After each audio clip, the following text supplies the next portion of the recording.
An El Paso woman still traumatized after waking to find blood dripping from her apartment ceiling, blood that belonged to her upstairs neighbor who died and was decomposing.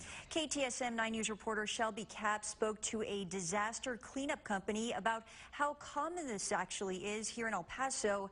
A warning to viewers, though, some of the images are graphic. Anna Laura Cardenas lives in this apartment complex here and tells me that she's at the doctor's office today getting a medical exam after blood from a decomposing body dripped into her apartment and onto her bed. Now, a disaster and forensic cleanup company explains to me exactly how that blood made its way into her apartment.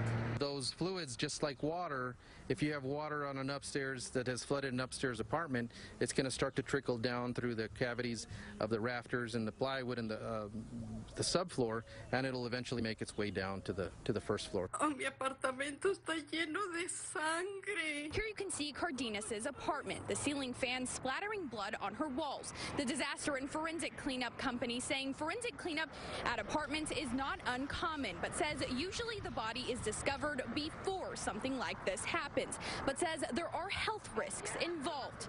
The disease is probably the biggest risk. The two most common are HIV and hepatitis. Cardenas sharing videos showing the amount of blood on her bed, saying the apartment does have a lingering smell.